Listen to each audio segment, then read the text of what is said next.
Everyone raise your glasses to 6055 wonderful years and many more to come. We love you.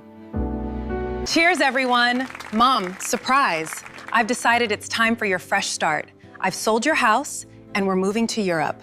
We already sold the house, Mother.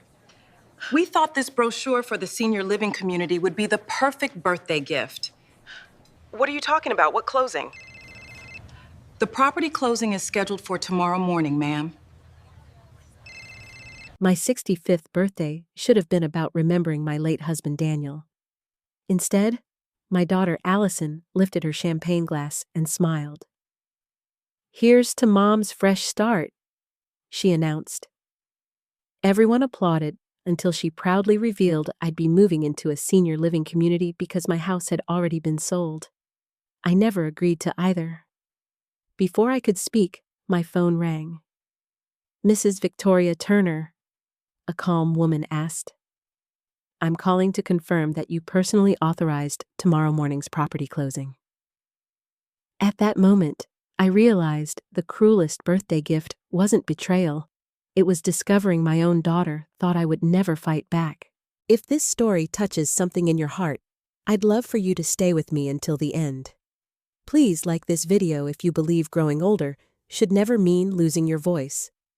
Subscribe if you enjoy emotional family stories with unexpected twists.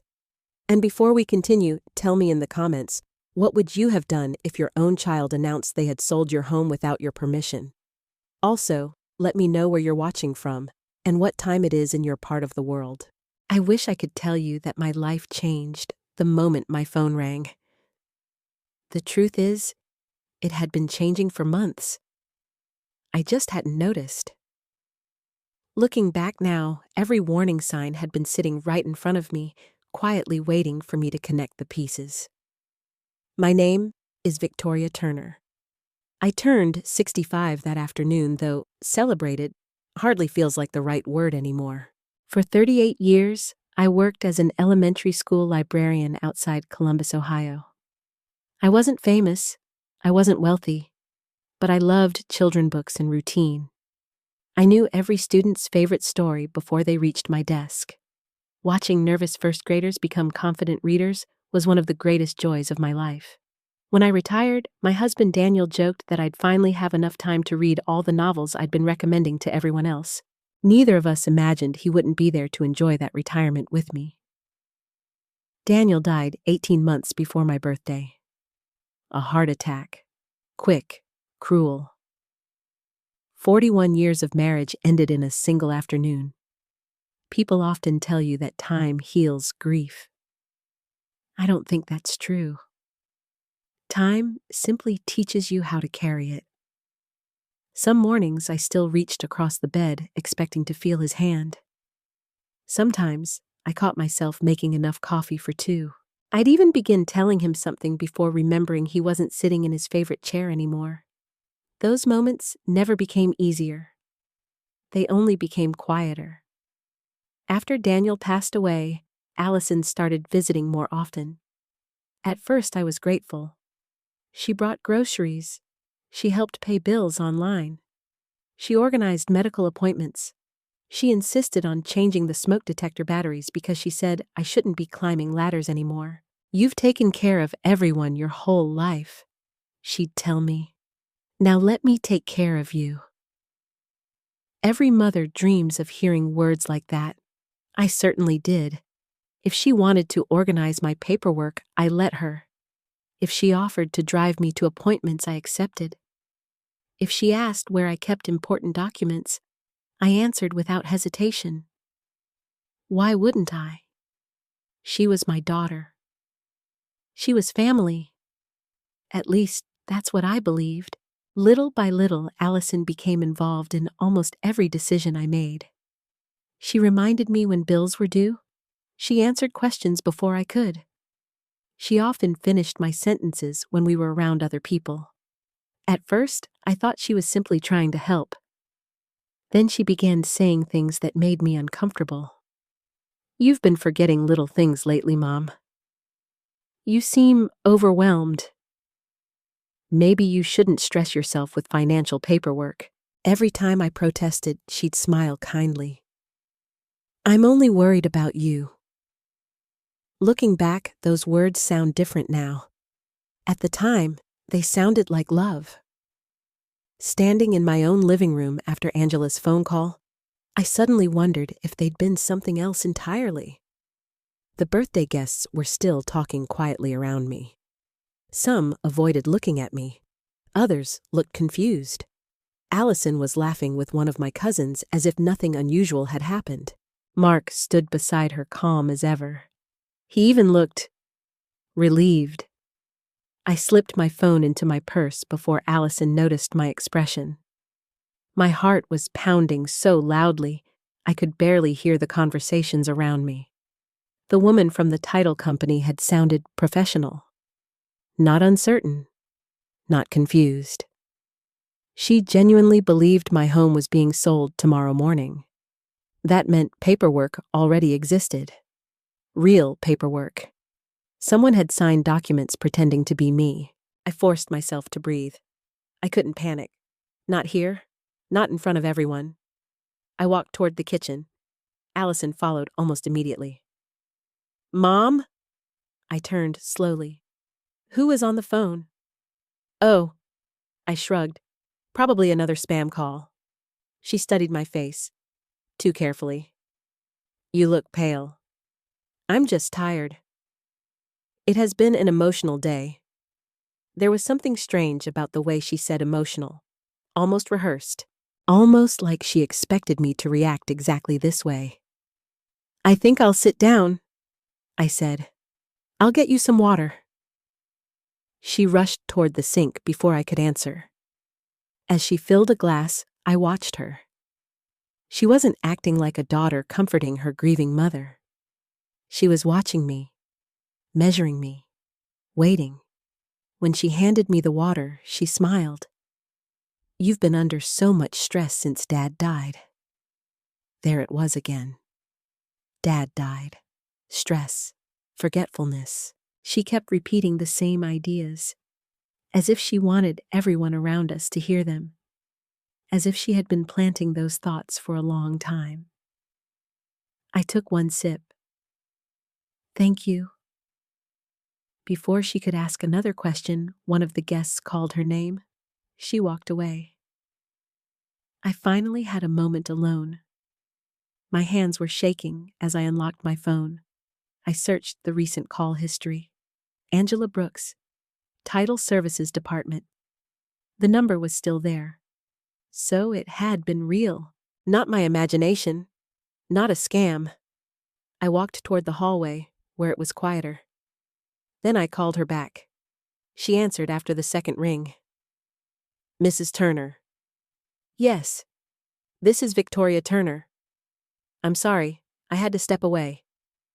"I need you to explain exactly what you meant." There was a brief pause. Then Angela lowered her voice. "Mrs. Turner, according to our records, your property is scheduled to close tomorrow at 10 o'clock. My stomach tightened. "I never listed my house. Our file includes a signed warranty deed." "I never signed anything." Another silence. This one lasted longer. Finally, she spoke again. "Mrs. Turner, are you saying the signature may not be yours?" "I am." Angela took a slow breath. "I need to ask a few questions." "Please." "Did you authorize anyone to sell your property on your behalf?" "No." "Did you sign documents before a notary?" "No." "Have you given power of attorney to anyone?" "No." I heard papers turning on her desk. Then she said something that made my knees weak.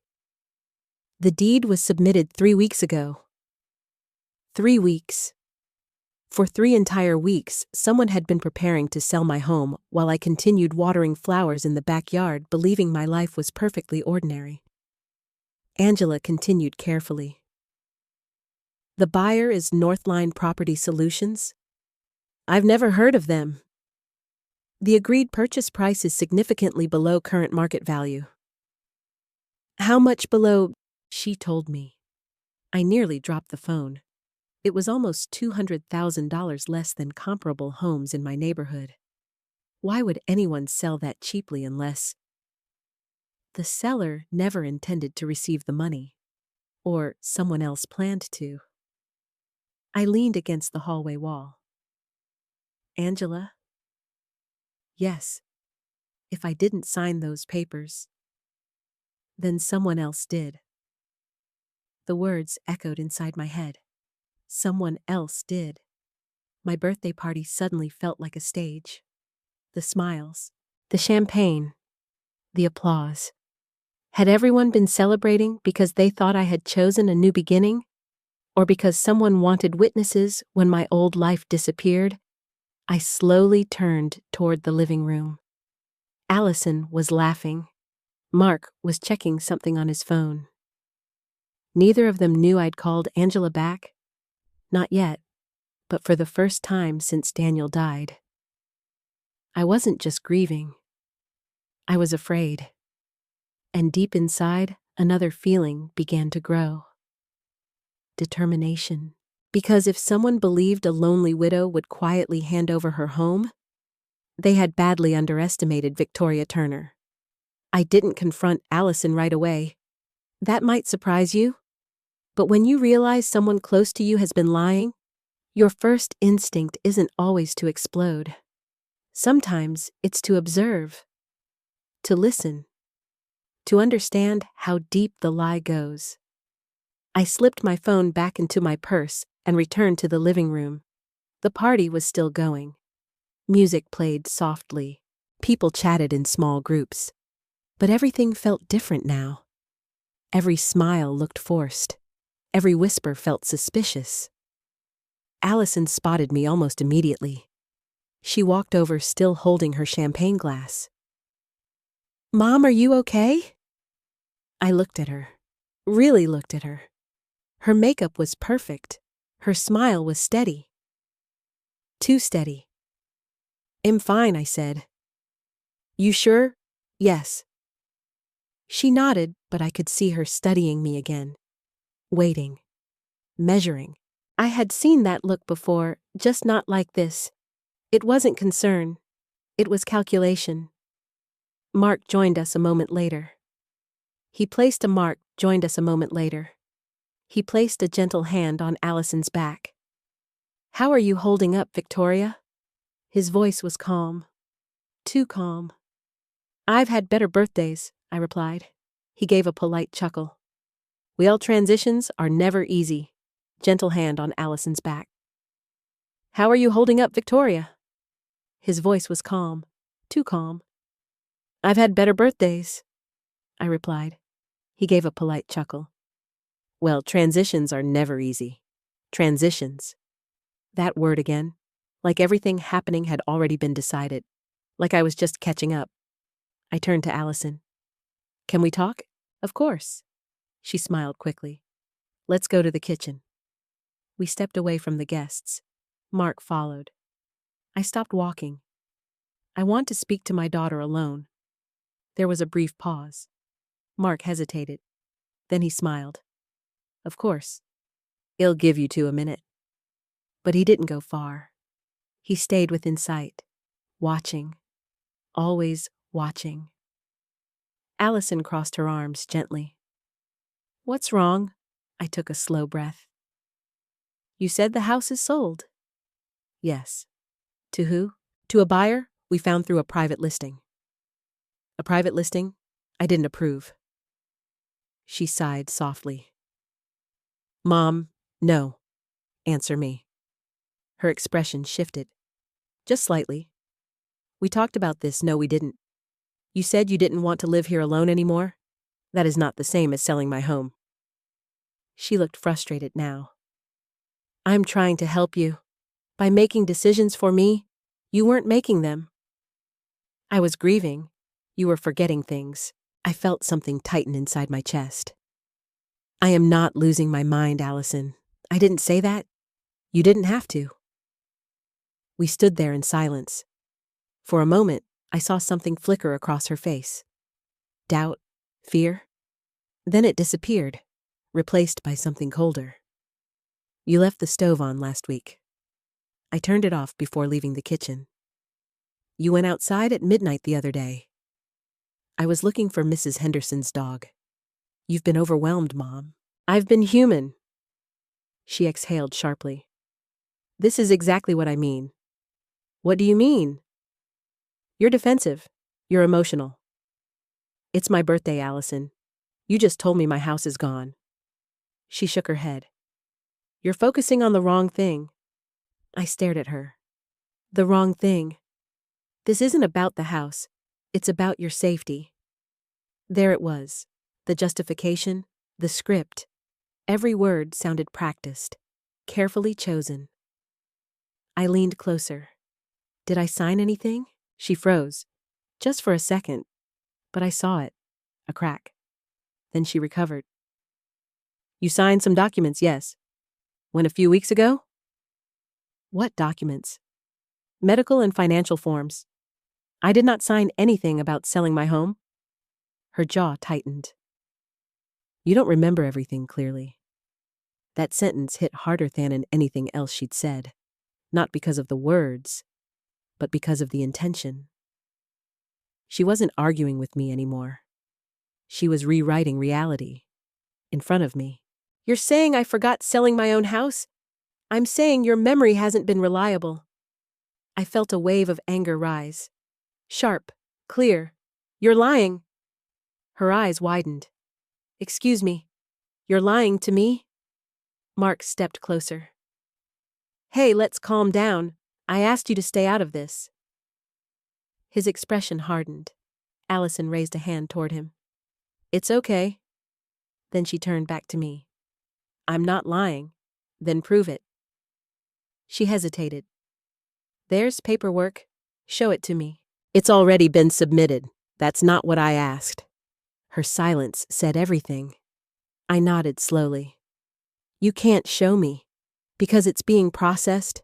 Because it doesn't exist. That's not true. Then show me. She looked away. Just for a moment. But that was enough. I straightened. Everyone needs to leave. Her head snapped back. What the party is over?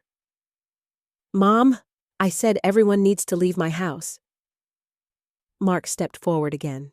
Victoria, you're overreacting. No. I looked directly at him. I am reacting exactly the way I should. The room had gone quiet. People were watching now. Had gone quiet. People were watching now, whispering. Allison lowered her voice. Let's not do this in front of everyone. You already did. She flinched. That time, she couldn't hide it. Please, she said softly. Just sit down. We can talk about this tomorrow. Whispering. Allison lowered her voice. Let's not do this in front of everyone. You already did. She flinched. That time, she couldn't hide it. Please, she said softly. Just sit down. We can talk about this tomorrow. No, you're tired. I'm clear. You're upset. I'm aware. Her patience was slipping. I could see it. You shouldn't be alone tonight. I've been alone for 18 months. That's exactly the problem. No. That's exactly why I know what my life looks like. She stepped closer. I'm staying. No, you're not. I'm not leaving you like this. You don't get to decide that. I already have. The words hung in the air. Heavy. Final. Something inside me shifted. Not grief, not fear. Something stronger. You don't have that right? She met my eyes. Yes, I do. How another pause. Then she said it, quietly, carefully. I've filed for temporary guardianship. The room spun. For a second I thought I had misheard her. You what, I filed a petition? My voice dropped. When last week? Of course she had.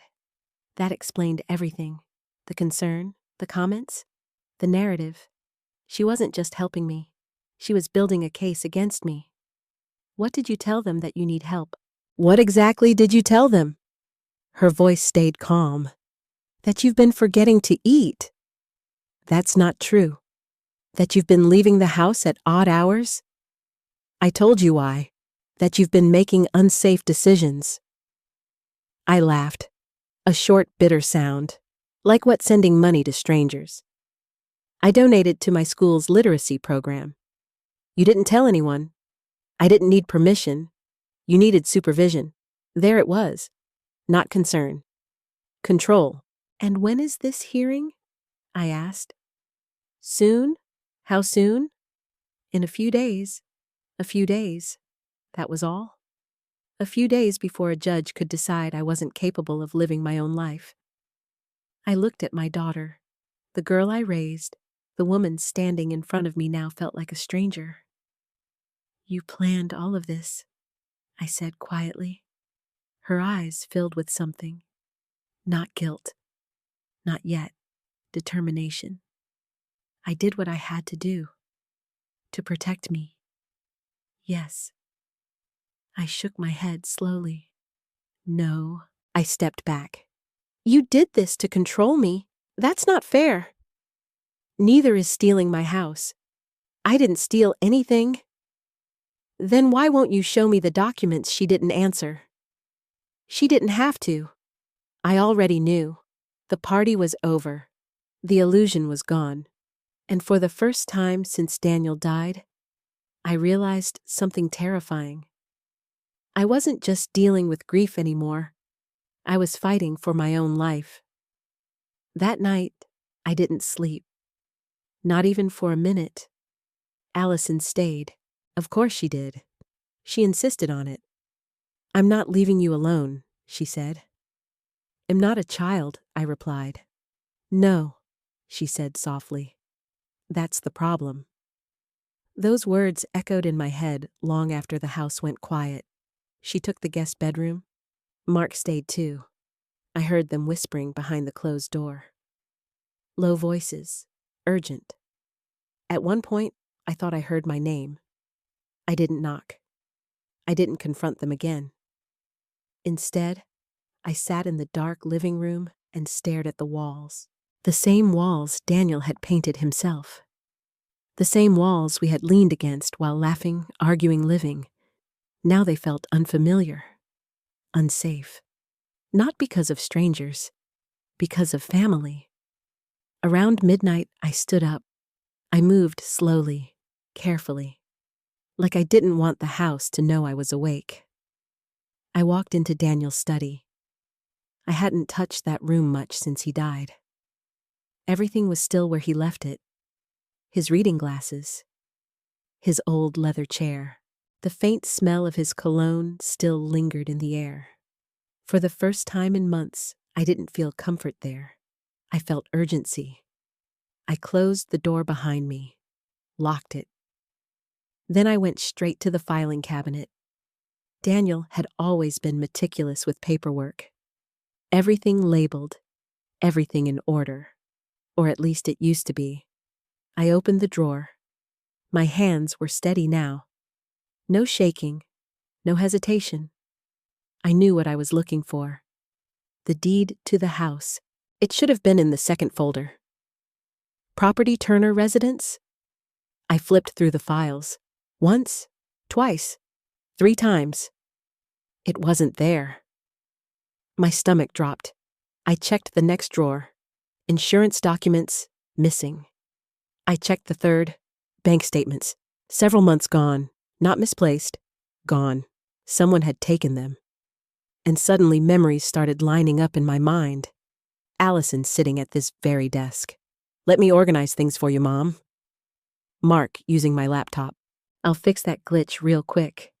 Emails I didn't understand. Password reset requests I ignored. Little things, small things, things I brushed off. Because I trusted them. Because they were family. I leaned against the desk. My chest felt tight. Not panic. Clarity. This wasn't impulsive. This wasn't a mistake. This was planned. Carefully. Quietly. Over time. I turned toward Daniel's computer. It was old, but still worked. I pressed the power button. The screen flickered on. I entered the password. His birthday. It opened. I checked the desktop. Everything looked normal, but something felt off. I clicked into system settings, then into network devices. That's when I saw it. A device connected that I didn't recognize. Small, unnamed, active. I froze. Then I slowly walked over to the corner of the desk, behind the router. There was something plugged in, a small black piece of hardware, barely noticeable. If you didn't know what to look for, you'd never see it. I reached behind and pulled it out. My hands tightened around it. I didn't know exactly what it was, but I knew what it meant. Someone had access to my network, my conversations, my activity, inside my own home. I sat down heavily in Daniel's chair. My heart started pounding again, not from fear, from anger, deep, cold, controlled anger. I picked up my phone, quietly, slowly, and I stepped into the hallway. The house was silent. Allison's door was closed. No movement. I walked into the kitchen, then outside, onto the back porch. The night air hit my face, cold, sharp, real. I needed that. I needed to feel something real. I dialed the number again. Angela Brooks. She answered quickly. Mrs. Turner. Yes. I'm sorry to call so late. That's okay. Her voice lowered immediately. Did something happen? Yes. I need you to listen carefully. I'm listening. I did not sign anything. I understand. My documents are missing. There was a pause. How many important ones? Deed, insurance, bank records. Another pause. Longer this time. Mrs. Turner. Yes, I think you may be dealing with fraud. I know. My voice didn't shake. I need to stop the sale. I can try to delay it. Try. These transactions move fast, especially private ones. How long? If I flag it tonight, maybe 24 hours. 24 hours. That was all I had. Do it. I will. She hesitated. Mrs. Turner, I need to ask you something else. Go ahead. The account receiving the funds. Yes, it's under your name. That doesn't surprise me. But the email controlling it. My grip tightened on the phone. Whose is it? She exhaled. It's registered to someone named Mark Parker. For a second, the world went quiet. Not because I was surprised, because I wasn't. Of course it was Mark, of course. The calm voice, the steady presence, the man who always stood just slightly behind Allison, letting her speak, letting her take the lead, but pulling the strings. Take the lead, but pulling the strings. Are you still there? Angela asked. Yes, I'm here. I'm going to put a hold on the transaction, she said. But you need to report this. I will. And Mrs. Turner. Yes, there's been someone calling repeatedly today. Are you still there? Angela asked. Yes, I'm here. I'm going to put a hold on the transaction, she said. But you need to report this. I will. And Mrs. Turner? Yes. There's been someone calling repeatedly today. My pulse quickened. Who? I don't have a name, but they were pushing to finalize everything tomorrow. Of course they were. They thought I didn't know. They thought I was confused. They thought I wouldn't fight back. I looked back at my house, at the dark windows, at the life inside that suddenly felt like a trap. Angela, I said quietly. Yes, I'm not confused. I believe you. I'm not going anywhere. There was a pause. Then she said something that stayed with me. Good. I ended the call and stood there in the dark, alone, but not powerless. For the first time since this started, I wasn't reacting anymore. I was planning. Because now I understood something clearly. This wasn't just about my house. This was about control. About taking everything from me while convincing the world it was for my own good. And I wasn't going to let that happen. Not quietly, not politely, not ever again. Morning came too fast. Or maybe it never really came at all. I was already awake when the first light crept through the kitchen window. I hadn't gone back to bed. I hadn't even tried. Instead, I sat at the table staring at a cup of coffee that had gone cold long before sunrise.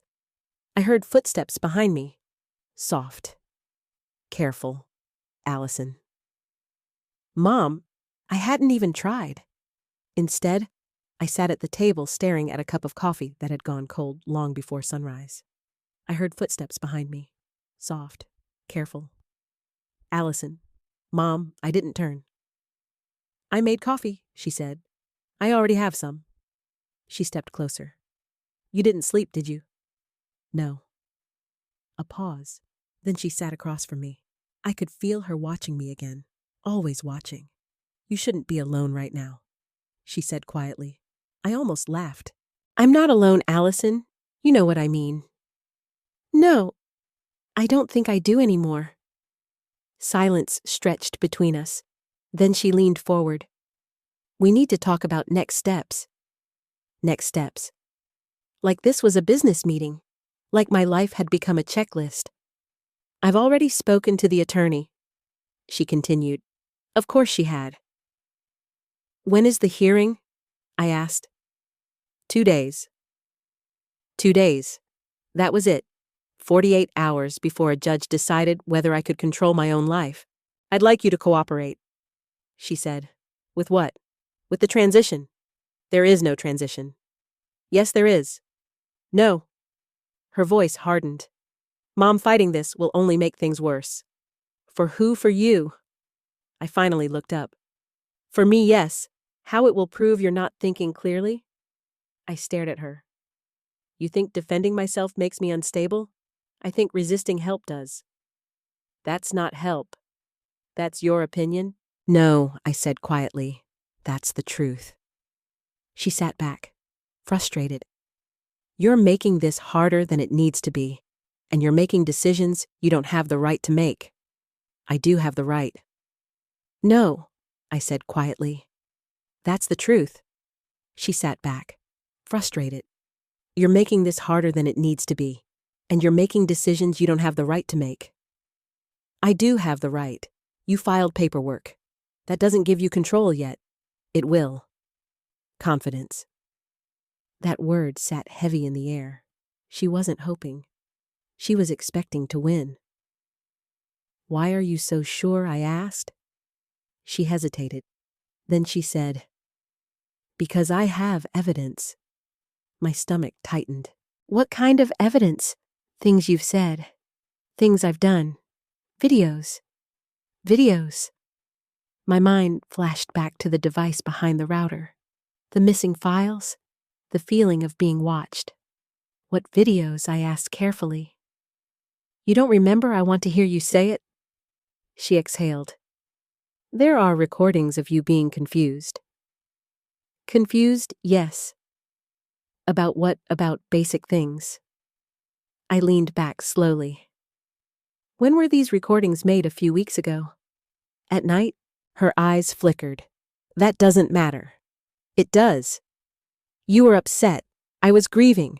You were disoriented. I was tired. She shook her head. This is exactly what I mean.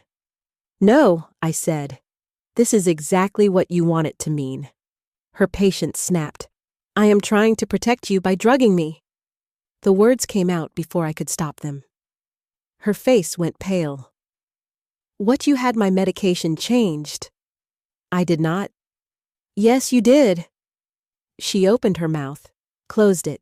For a moment, she had no answer. I leaned forward. You called my doctor. I was concerned you increased my dosage. I thought it would help you sleep. And then you filmed me. That's not. You filmed me when I was half asleep. Her voice dropped. You don't know that. I know enough. We stared at each other. And in that moment, I saw something I hadn't seen before. Not just control. Not just calculation. Fear. Real fear. What are you afraid of? I asked softly. I'm not afraid. Yes, you are. I'm not. Then why are you doing this? Silence. For a long moment, she didn't speak. Then she looked away. You wouldn't understand. Try me. You wouldn't. Try. Her hands tightened around her coffee mug. Then she said something that didn't answer my question but made everything worse. You've been making mistakes, Mom. What mistakes? Financial ones. My chest tightened. What are you talking about? You've been careless. With what? With money. I have not. You don't even check your accounts regularly. I do. You miss things. I don't. She leaned forward. You sent money to someone online. There it was. That lie again. I donated to a literacy program. You don't know that? I do. You think you do. I shook my head slowly. No. You want me to doubt myself. I want you to be safe. I am safe. No, you're not. Her voice cracked slightly. And there it was again, that fear. But it wasn't fear for me. It was something else, something deeper. What's going on with you? I asked. Nothing. That's not true. It is. You're hiding something. I'm not. Yes, you are. She stood up abruptly. I don't have to justify this. You do if you expect me to trust you. I'm not asking for trust. That stopped me. What I'm asking for cooperation. There it was. Not love. Not concern. Control. She turned away. I have to make a call. To who, my attorney? Of course. She walked toward the hallway, then stopped. Without turning back, she said, You should rest. I didn't respond. I just watched her go. A few minutes later, I heard her voice through the partially closed door. Low, urgent. Then another voice. Mark. I moved quietly, carefully, close enough to hear. You need to push this through, Mark whispered. She's starting to question everything, Allison replied. We don't have time. I know. Did she say anything about the paperwork? She's suspicious? Then we move faster. What about the account? It's ready. My heart started pounding. We just need the closing. And if she refuses, there was a pause. Then Mark said something that made my blood run cold. Then we prove she can't refuse. Silence. Heavy, dangerous silence. I stepped back slowly. My hands were shaking again, but this time not from fear, from clarity.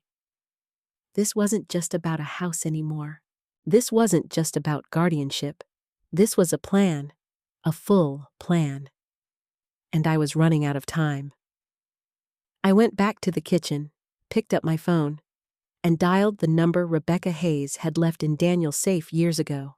She answered on the second ring. Rebecca Hayes. My name is Victoria Turner. I need your help. Rebecca Hayes didn't sound surprised. That was the first thing that struck me. Not concerned, not confused, just focused. Tell me everything, she said. So I did.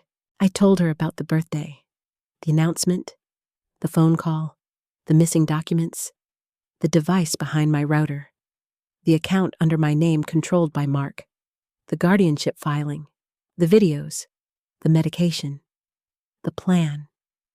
When I finished, there was a brief silence. Then Rebecca spoke. You did the right thing by calling me.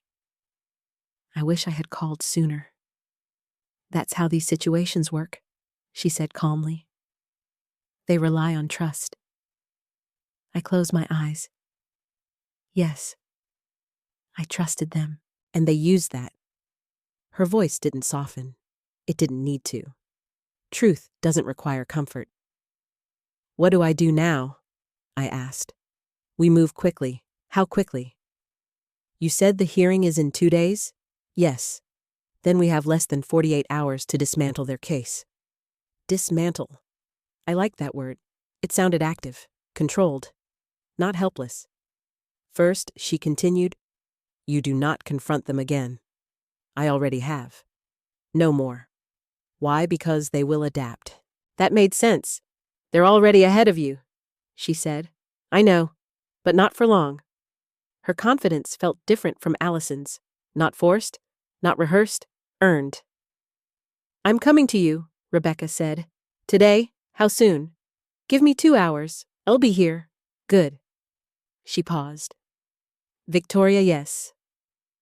Do not sign anything. I won't. Do not agree to anything. I won't. And most importantly, I waited. Do not let them convince you that you are confused. I swallowed. They already tried. I know. How? Because they always do. She hung up. I stood there for a moment, phone still in my hand, breathing slowly, steady. Then I turned back toward the house. I had 2 hours. 2 hours with them still inside my home. 2 hours pretending everything was normal. I walked back into the kitchen. Allison was there, scrolling through her phone. Mark leaned against the counter, watching. They both looked up. Who were you talking to? Allison asked. An old friend? What friend? Someone who knew your father? Her expression shifted slightly. Why? Because I needed to talk to someone who remembers me clearly. Mark smiled faintly. That's a good idea. I met his eyes. It is. He held my gaze for a second too long, then looked away. Have you thought about what we discussed? Allison asked. Yes, and am not going anywhere. Her jaw tightened. We don't have time for this. I do. You don't understand how serious this is. Oh, I understand perfectly. Then act like it. I am. She stepped closer. Mom, please, just cooperate. With what, losing my home? With being safe? I am safe. No, you're not. Because you say so, because the evidence says so. Your evidence. Our evidence. Same thing. She sighed. This is going to be difficult. For you, I said. For both of us. No, I said quietly. Just for you.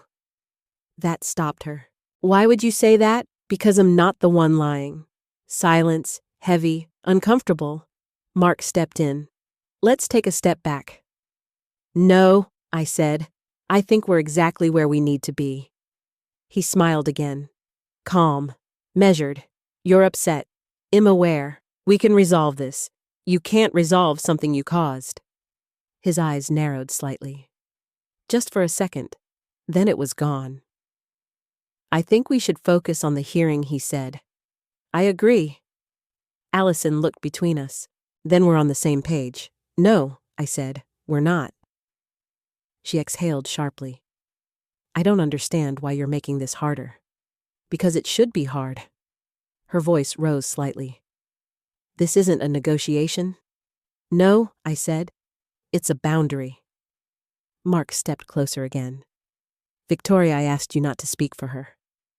His expression hardened. I'm part of this family, not in this decision. Allison placed a hand on his arm.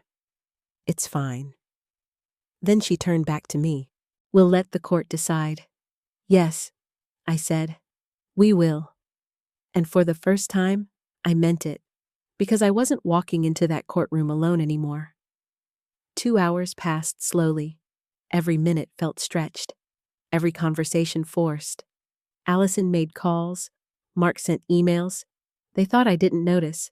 I noticed everything. At exactly 10 o'clock, there was a knock at the door. Sharp, confident. I stood up immediately. Allison looked at me. Who's that? I believe that's for me. I walked to the door, opened it.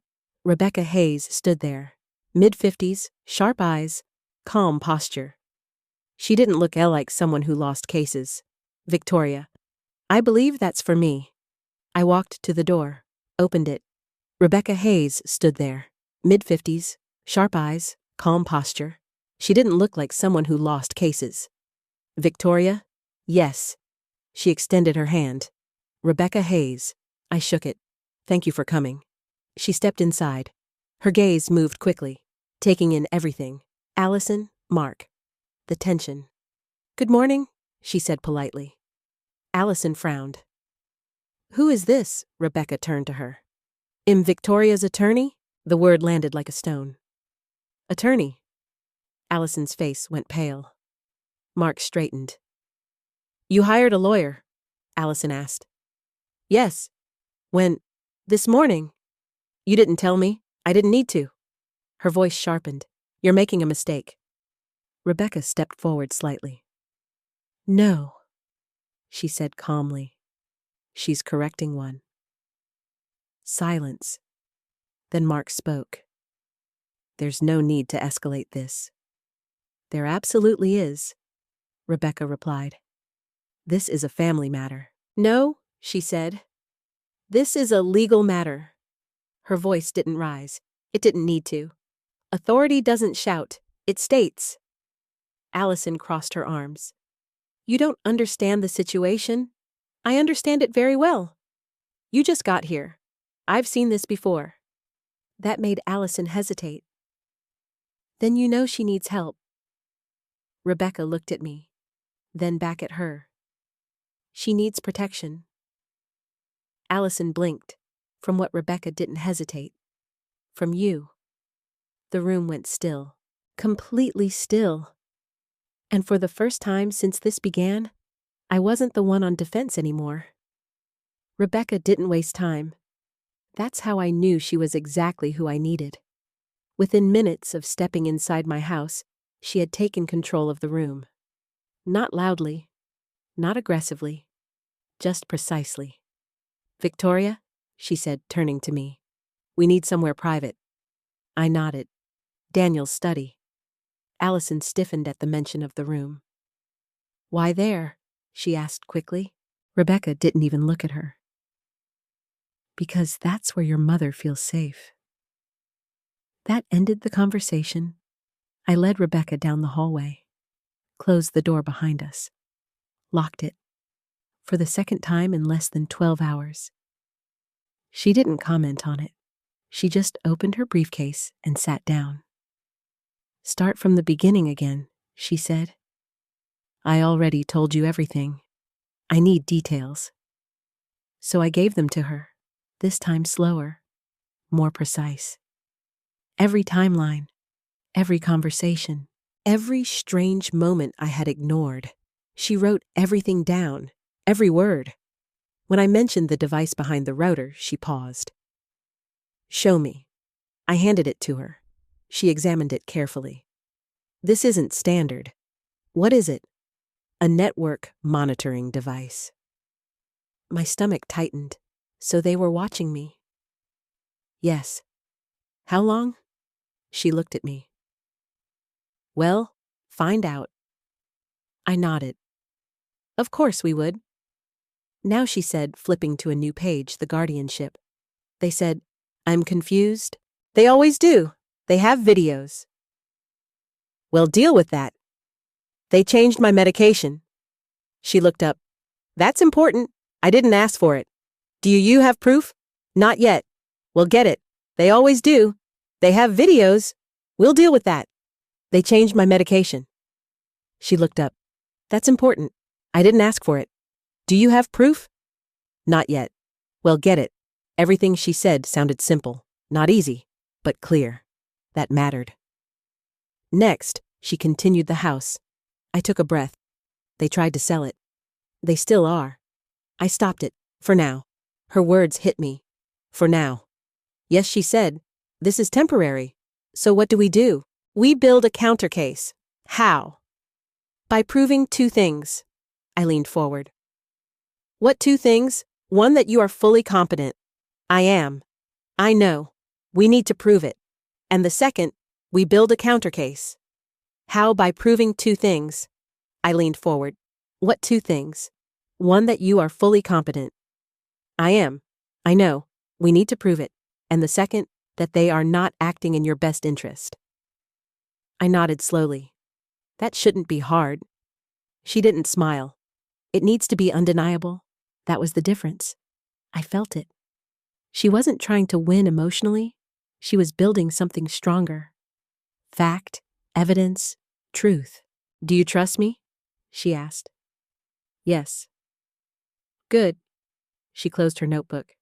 Then you're going to do exactly what I say. I didn't hesitate. I will. First, you're getting an independent evaluation. What kind? A cognitive assessment. I frowned slightly. You think I need that? No. Then why? Because the court does. That made sense. They're claiming you're unstable, she said. We need a neutral expert to say you're not. When today? That fast. We don't have time. She stood up. We leave in 20 minutes. What about them? I asked, glancing toward the door. They stay. Here? Yes. That doesn't feel safe. She met my eyes. It's safer than confronting them. I nodded. She was right. Second, she continued, you do not touch any existing accounts. Why? Because they may already have access. My chest tightened. They do. I assumed so. Then what do I do?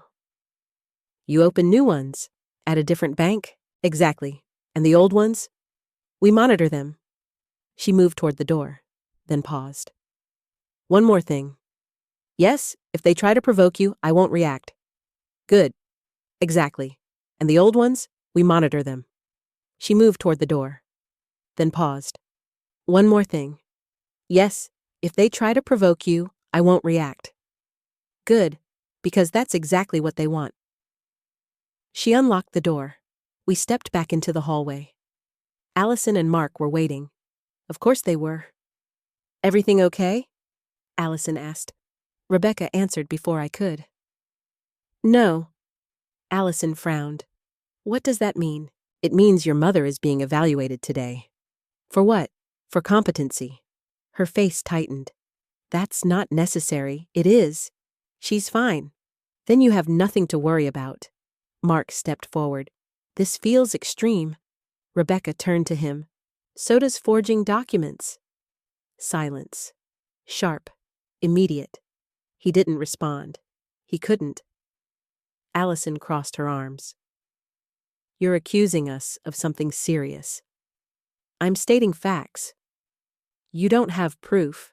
Rebecca tilted her head slightly. Not yet. That word again. Yet. We're leaving? She said. With my mother? Allison asked. With my client. I don't think that's a good idea. Rebecca smiled faintly. I didn't ask. I picked up my purse, walked toward the door. Allison moved in front of me. Mom, wait. I stopped. What, you don't need to do this? Yes, I do. You're making this worse. No, I said quietly. I'm finally making it right. Her eyes softened for a moment, almost pleading. Please. That word used to mean something. Now it felt empty. I love you, she said, and for a second that almost broke me. Almost. But then I remembered the phone call, the paperwork, the lies, the plan. I know, I said. But that doesn't make this okay. She stepped aside, slowly, reluctantly. I walked past her. Rebecca opened the door. We stepped outside. The air felt different, lighter, like I could finally breathe. As we got into her car, she looked at me. You're doing well. I don't feel like it. You don't have to feel strong to be strong. I nodded. That made sense. We drove in silence for a few minutes. Then she spoke again. There's something else you should know. What, this kind of situation? She paused. It rarely starts with one plan. I turned to her. What do you mean? I mean, if they tried to take your house? Yes, they may be planning to take more. A cold chill ran through me. My accounts, possibly, my retirement, likely, my husband's investments. She didn't answer. She didn't need to. I understood. This wasn't just theft. It was a strategy, a full takeover. They weren't helping me, I whispered. No, they were replacing me. She nodded. That's what guardianship can do. I stared out the window. The world looked the same. Houses, trees, cars passing by. But everything felt different. Because now, I saw it clearly. If I had stayed quiet, if I had trusted them just a little longer, I wouldn't just lose my home. I would lose my life. And no one would question it, because it would all look legal. That was the most terrifying part. Not the betrayal, the precision. I turned back to Rebecca. Then we stopped them. Her expression didn't change. We already started. The clinic was quiet. Too quiet. The kind of quiet that makes you aware of every small sound. Your breathing, your heartbeat, the ticking of a clock somewhere down the hall. Rebecca checked me in under my full name. Victoria Turner. Not mom. Not patient. Not subject. Just me. That mattered more than I expected.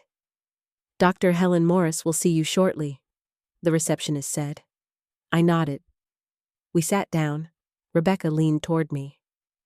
This is important, she said. I know. Answer honestly. I will. Don't try to impress anyone. I'm not. Just be yourself. I smiled faintly. That's all I've ever been. She nodded. Good. A few minutes later, a woman stepped into the waiting room. Mid-60s, calm eyes, steady posture. Victoria Turner. I stood up. That's me. I'm Dr. Morris. We shook hands. Her grip was firm, confident. Come with me. I followed her into a small office. Rebecca stayed behind. This will just be between us, Dr. Morris said. I nodded. I understand. She gestured to a chair. Please sit. I did. She sat across from me, opened a file. Before we begin, I want to explain something she said. All right, this is not about judging you. I appreciate that. This is about understanding your cognitive function. I nodded again. Memory, reasoning, decision-making. Okay, just answer as best as you can. I will. She smiled slightly. Good. Then she started. What is today's date? I answered.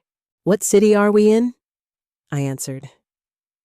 Who is the current president? I answered. Simple questions. Basic. But I knew what they were doing.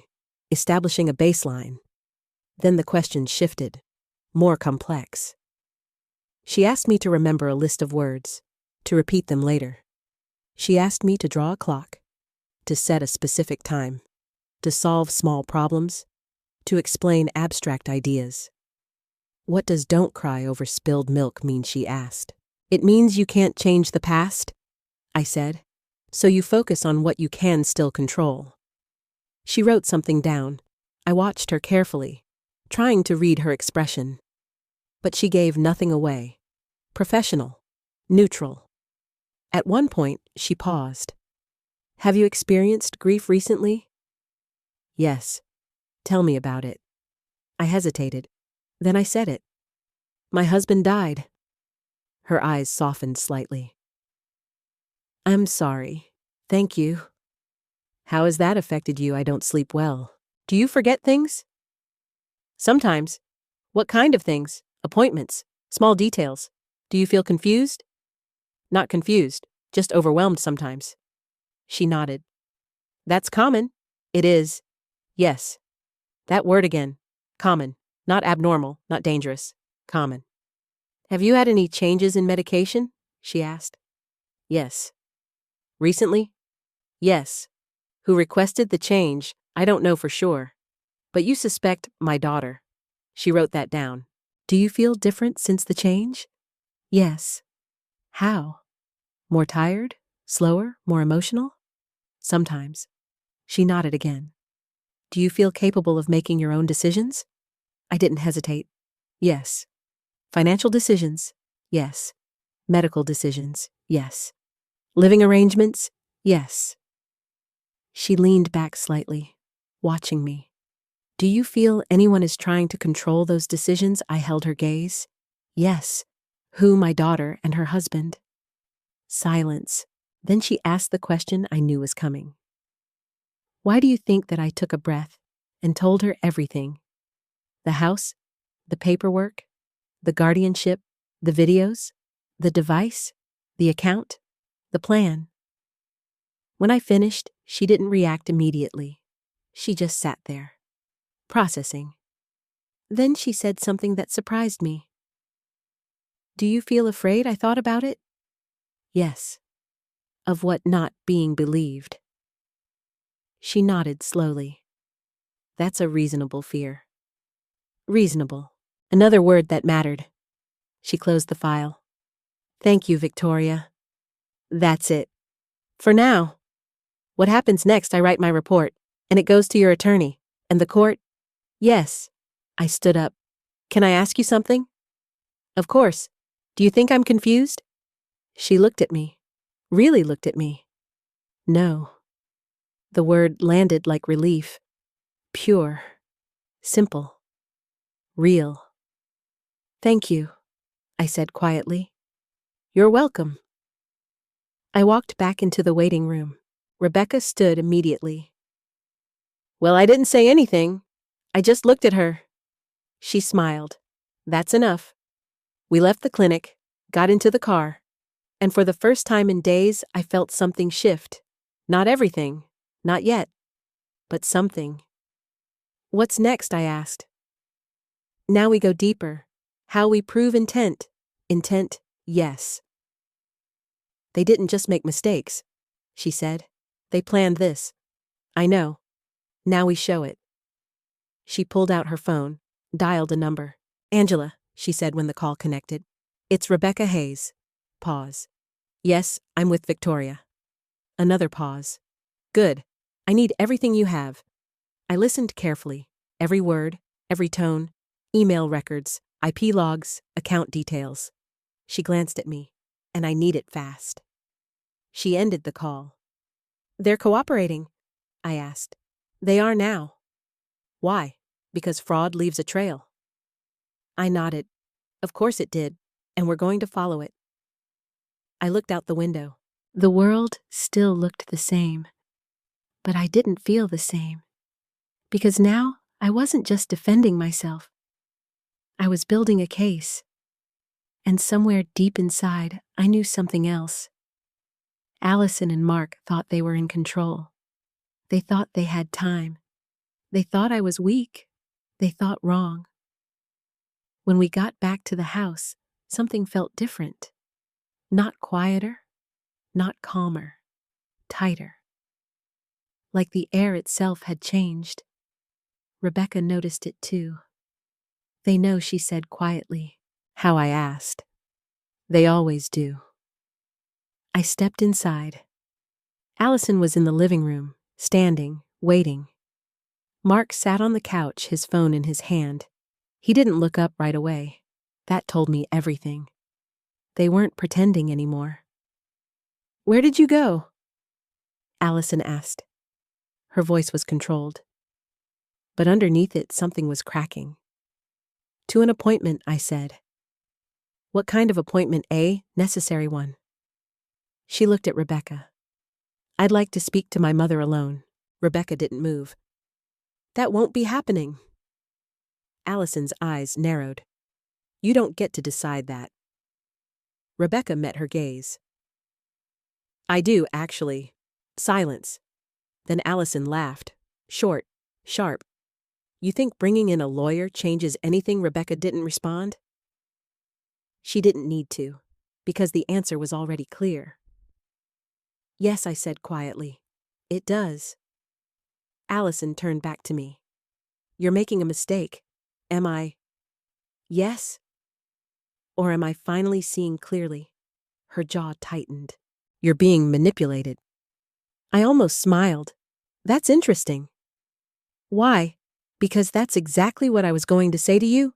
That hit her. I saw it. For a second, she didn't have a response. Then she shifted, changed tactics. Her shoulders dropped. Her voice softened. "Mom?" There it was. The tone she used when I was a child. Gentle, warm, familiar, dangerous. I didn't want it to happen like this. Like what? Like a fight. "This isn't a fight." "Yes, it is." No, I said. This is the truth coming out. Her eyes filled slightly. I was trying to help you. No, I was. You were trying to control me. That's not fair. Neither is selling my house. Her voice rose. I didn't sell your house. Then who did? She hesitated. Just for a moment. Then Mark handled the paperwork. I turned slowly, looked at him. He finally lifted his head. Calm, still calm, too calm. I followed your instructions, he said. I never gave you instructions. You signed documents? I did not. You don't remember. I stepped closer. I remember enough. His eyes held mine, unblinking, unapologetic. You're confused, he said. No, I replied. I'm awake. The room went quiet, completely quiet. Then Allison spoke again, faster this time, more desperate. Look, we can fix this. Fix what? The situation? What situation? This whole thing? You mean the fraud? Her face flinched. Don't call it that. What should I call it? A misunderstanding. I let out a slow breath. A misunderstanding doesn't involve forged documents. She looked at Rebecca. You're twisting everything. Rebecca didn't react. Am documenting everything? That's the same thing. No, she said. It's not. Allison turned back to me. Mom, listen to me. I am listening. You don't understand how serious this is? I do. No, you don't. Then explain it to me. She hesitated, then leaned closer, lowering her voice. We're in trouble. There it was. Finally, the truth starting to crack through. What kind of trouble? I asked. Financial. How bad? She didn't answer immediately. Bad. I waited. Still nothing. How bad? I repeated. Her voice dropped to almost a whisper. Very bad. I felt something shift inside me. Not sympathy. Not yet. Just clarity. So you decided to use my house. It's not like that. Then what is it like? We needed time, so you took mine. We were going to fix it. How? By stabilizing things. With money that isn't yours. With money we would repay. When she didn't answer, because there was no answer, I nodded slowly. That's what I thought. Mark stood up. This conversation isn't productive. No, I said. It's finally honest. He stepped closer. You're escalating something that could be resolved quietly. Quietly for who?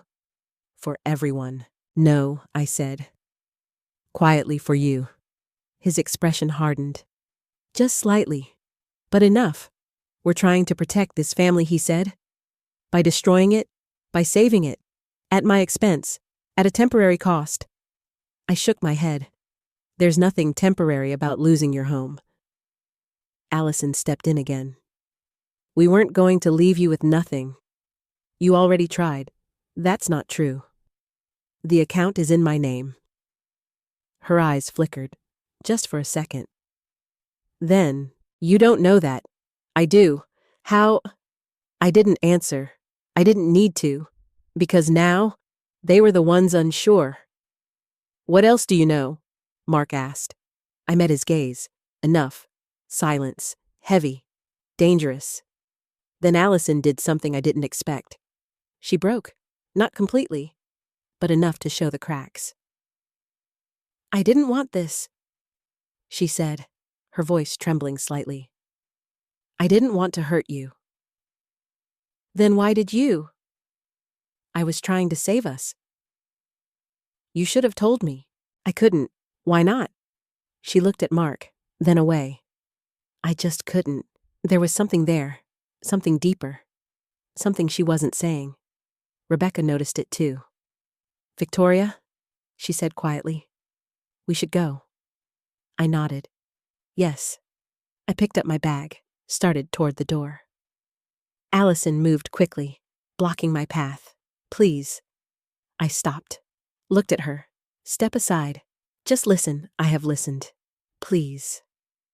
Her eyes were desperate now, not manipulative, not controlled, desperate. And for a moment, I saw my daughter again. Not the woman in front of me, the girl she used to be. Scared, overwhelmed, trying to fix something too big for her. But that didn't change what she had done. "Step aside," I repeated.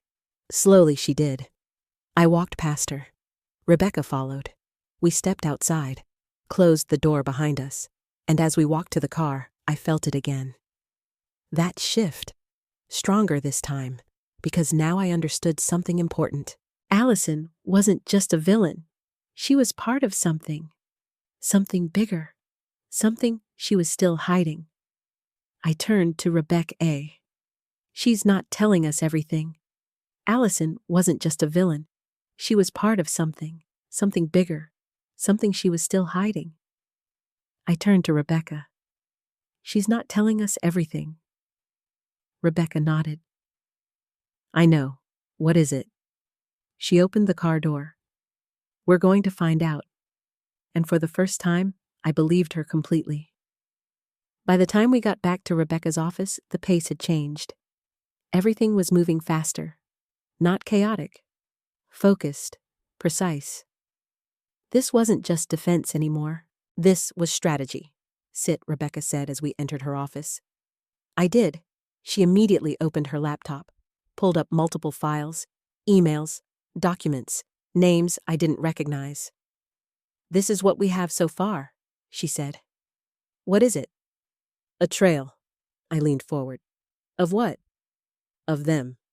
She turned the screen toward me. "Northline Property Solutions.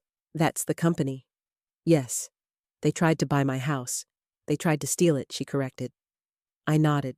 "You said that company sounded unfamiliar." "It is. It should be." "Why? Because it's not what it claims to be." My chest tightened. "What do you mean?" She clicked something. A chart appeared, connected lines. Different company names, addresses, owners. "This," she said, "is a shell network." I stared at it. "I don't understand. It means the company buying your house isn't independent?" My stomach dropped. "It's connected, yes," to who. She looked at me, then said it. "To Mark." Silence. Heavy. Final. I leaned back slowly. Of course it was. "So, he wasn't just helping Allison," I said quietly. "No. He was planning this." "Yes." "How long?" She shook her head slightly. "We're still tracing that." "But it's not recent." "No," she said. "It's not." I closed my eyes for a moment. Let it sink in. This wasn't desperation. This wasn't panic. This was calculated. "You said we needed to prove intent," I said. "Yes." "Is this it?" "This is part of it." "What else?" She turned the screen again. "This. Emails. Dozens of them." "From who?" I asked.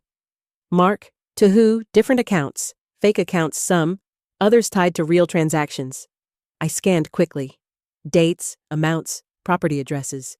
"This isn't just me," I whispered. "No." "How many?" She hesitated. "More than one." A cold wave ran through me. "So I'm not the first." "No, and I wouldn't be the last." She didn't answer. She didn't need to. I understood. "What about Allison?" I asked. "Where does she fit in?" "That's what we're figuring out." She knew. "Yes, but how much, that's the question." I nodded slowly, because I already knew the answer. Enough. She knew enough. Rebecca leaned back. "There's something else." "What, the account?" My pulse quickened. "What about it?" "We got access logs." And she turned the screen again. "Look at the login history." I leaned in. Different locations, different times. But one thing stood out. A pattern. "It's him," I said. "Yes. He's been accessing it. Repeatedly. From my house." I leaned in. Different locations, different times. But one thing stood out. A pattern. "It's him," I said. "Yes. He's been accessing it. Repeatedly. From my house. Yes. And outside. Yes. This is clear." "It is." "Then why hasn't anyone stopped him?" "Because no one reported it. Until now." I swallowed. What about the closing delayed? For how long? 48 hours. That matched the hearing. Everything was aligning. This is a race, I said. Yes. Between what? Between your evidence and their narrative. I nodded, because that was exactly what it felt like. They're trying to make me look unstable? Yes. And we're trying to prove him not. And more than that, she said, what we're proving they are. I let that sink in, because that changed everything. This wasn't just about me anymore. It was about them. What's next? I asked. She smiled slightly. Now we push. How? We let them think they're winning. I frowned. That doesn't sound right. It is. Why? Because people make mistakes when they feel safe. I understood immediately. You want them to talk? Yes. To act? Yes. To expose themselves? Yes. I nodded slowly. Okay. She picked up her phone, dialed a number. Angela, she said. We're ready. Pause? Yes. Another pause. No, we want them to proceed. My head snapped toward her. What? She held up a hand. Just enough to keep them moving, she continued. Yes? Schedule the confirmation call. My pulse spiked. What call? She ended it, then looked at me. They think the sale is still possible, but it's not. Not legally? Then why? Because we need them to commit. I leaned forward. You're setting a trap. She didn't deny it. Yes. My heart started racing. And I'm part of it. Yes. What do I have to do? Answer the phone. That was it. Simple. Terrifying. What will they say? I asked. They'll try to convince you. To do what? To approve the transfer. And if I don't, they'll push harder. And that helps us? Yes. How? Because pressure reveals truth. I took a slow breath. Okay. She studied me. You're sure? No. Good. I blinked. What fear means you understand the stakes. She stood up. We do this carefully. How soon today? My stomach dropped. Today? Yes. We don't have time to wait. She handed me a glass of water. Drink? I did. My hands were steady, strangely steady. Because something had shifted again. Not just fear, not just determination, something sharper. Focus. They think I'm weak, I said. Yes. They think I'm confused. Yes. They think I won't fight. She smiled slightly. And that's exactly why we win. I set the glass down, looked at her. Then let's do it. Because for the first time since my birthday, I wasn't reacting. I wasn't defending. I was stepping into the fight. And this time, I was ready. The call came sooner than I expected. Rebecca had barely finished outlining the plan when my phone buzzed. Unknown number. We both looked at it. This is it, she said quietly. My pulse jumped. So fast, they're pushing. Of course they were. They thought they were close. They thought I was cornered. They thought wrong. Answer, Rebecca said. I took a breath. Pressed accept. Hello. There was a pause. Then a smooth voice. Confident. Controlled. Mrs. Turner. Yes. This is Daniel Reeves with Northline Property Solutions. Fake name, real intention. I'm calling to confirm a few final details regarding your property transaction.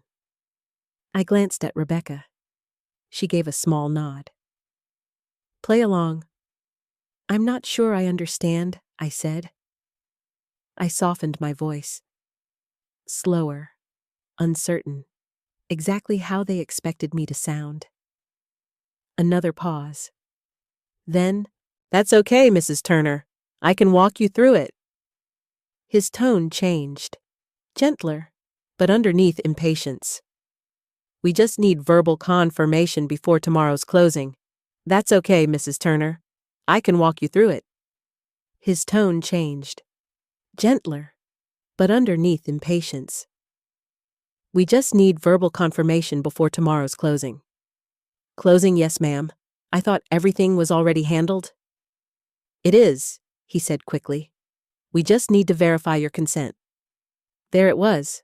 Consent. The word they needed. The word that would make everything legal. I don't remember agreeing to this, I said. Silence. Then, that's understandable, he replied smoothly. Sometimes these processes can feel overwhelming. Overwhelming, not confusing. Careful wording. You signed the documents already? He continued. I did, yes. When, a few weeks ago. That's understandable, he replied smoothly. Sometimes these processes can feel overwhelming. Overwhelming, not confusing. Careful wording. You signed the documents already, he continued.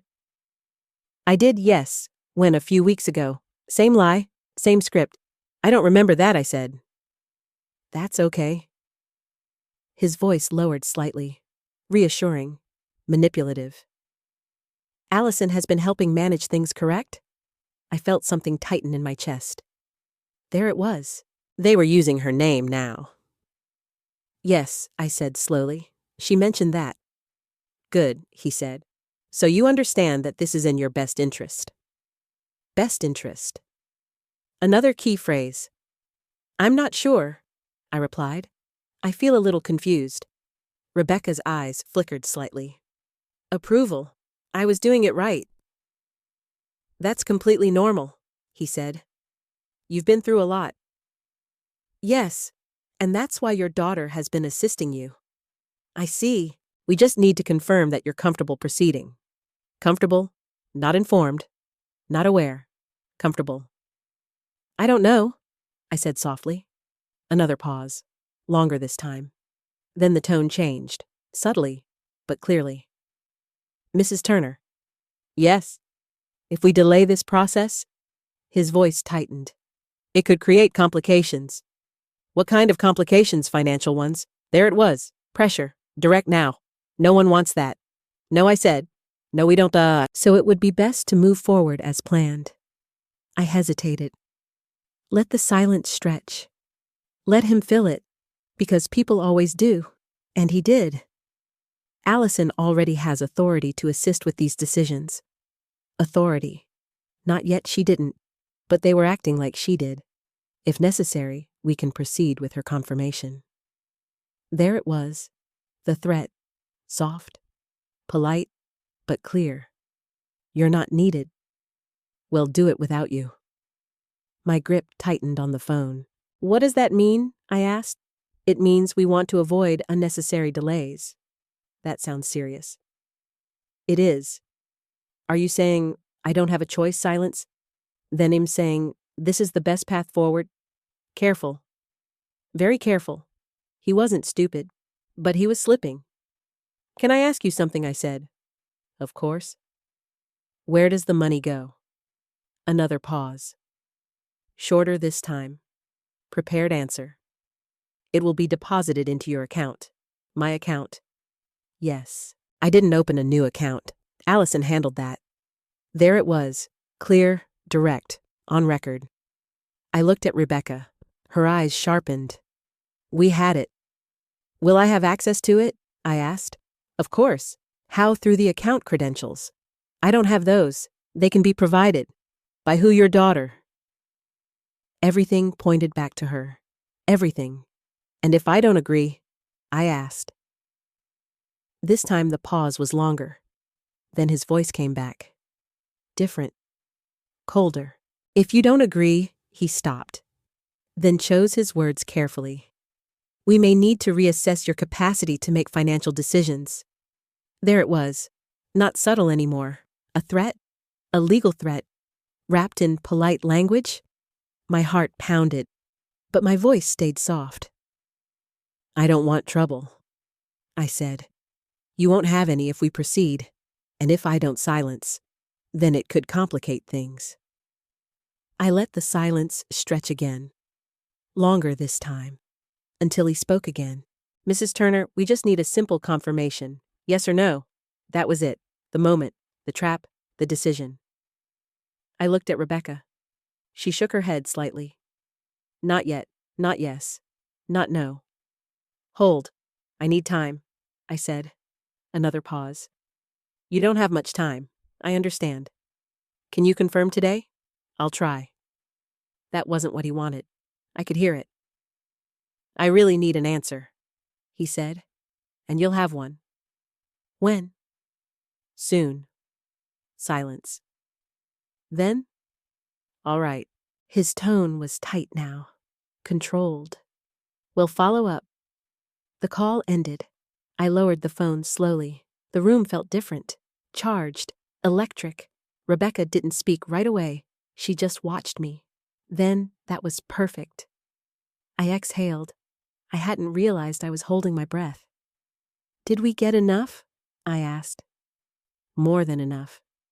What did we prove? She leaned forward. That they're coordinating. Yes. That they're pressuring you. Yes. That they're bypassing your consent. Yes. And most importantly, she paused. They're willing to question your capacity to force the outcome. I nodded slowly, because that was the truth. Clear, undeniable. They showed their hand, she said. And now she smiled. Now we use it. I looked down at my phone. At the call log. At the number. Unknown, but not invisible anymore. Because now I could see everything clearly. They weren't helping me. They weren't protecting me. They were building a case against me, and I had just caught them doing it. The courtroom felt colder than I expected. Not physically, emotionally. Every seat was filled, every face watching, judging, waiting.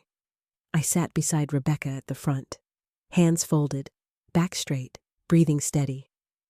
Across the room, Allison sat with her attorney, Robert Gaines, sharp suit, sharper eyes. Mark sat behind her. Not beside, behind. That told me everything. This was her case now, not his. The judge entered. Court is now in session. Her voice was calm, controlled, final.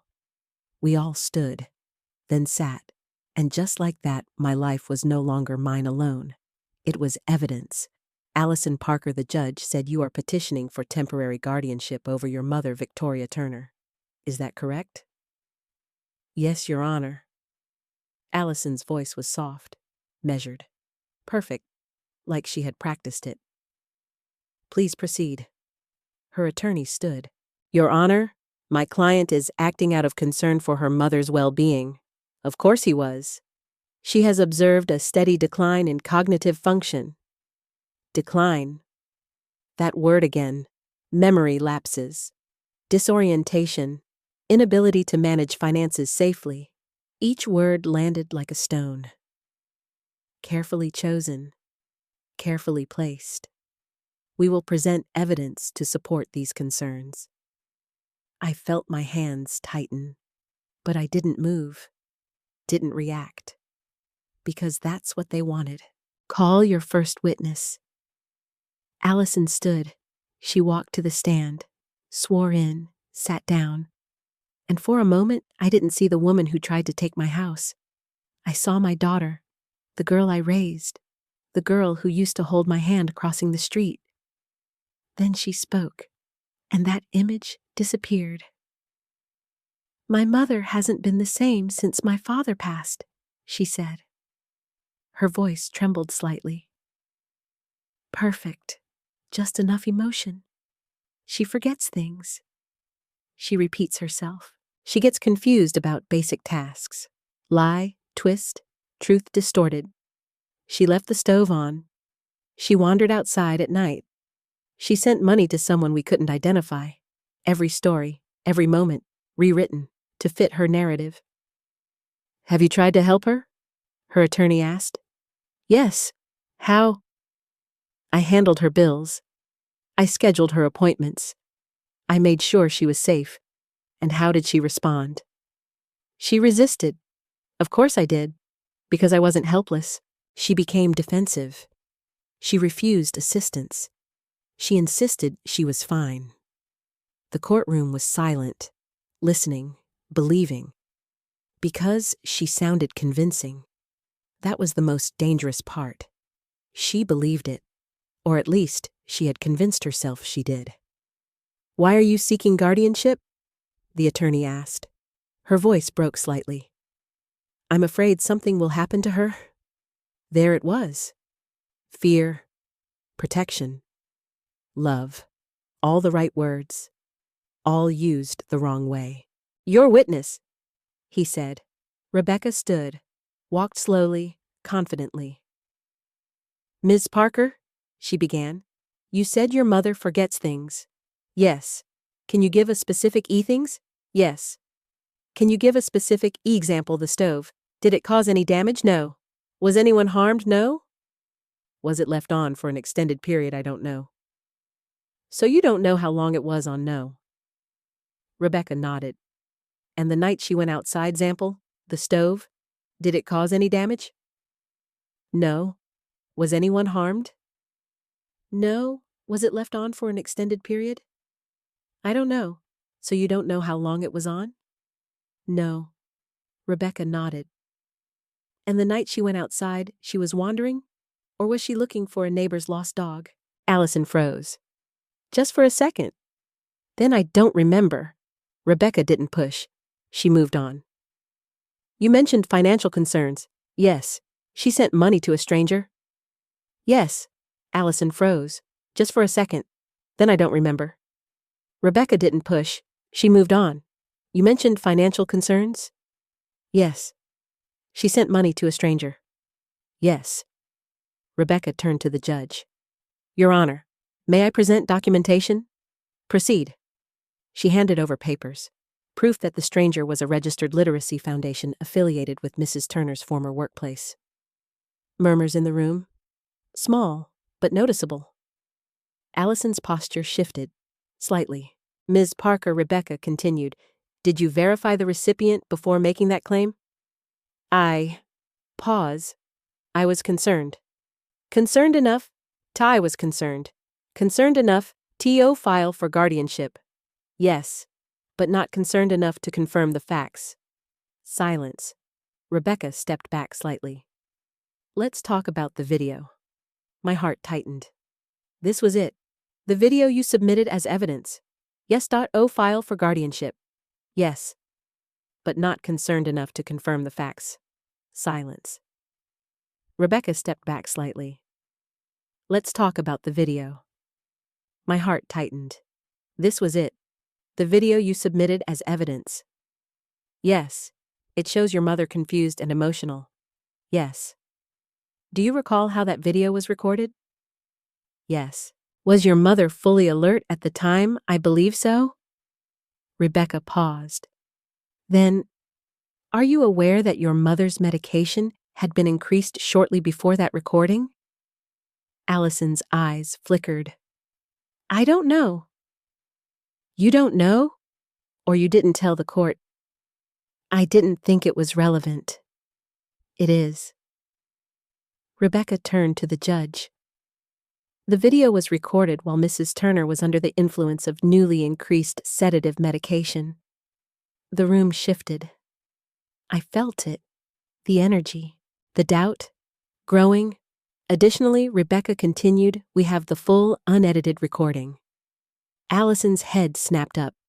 What Rebecca didn't look at her, she played the clip. The room filled with sound. My voice, tired, slow, confused. Then Allison's voice, repeating questions, leading me, pushing me. And in the background, Mark's voice. Faint, but clear. "Ask her again. Make her say it." The room went silent, completely silent. Allison looked like she couldn't breathe. "Ms. Parker," Rebecca said softly, "would you like to explain that?" No answer. "Did you manipulate this recording?" Silence. "I was trying to show, did you manipulate it?" "Yes." The word barely came out, but it was enough. Everything shifted. Everything. "Your Honor." Rebecca said we also have evidence regarding the attempted sale of Mrs. Turner's home. The judge leaned forward. Proceed.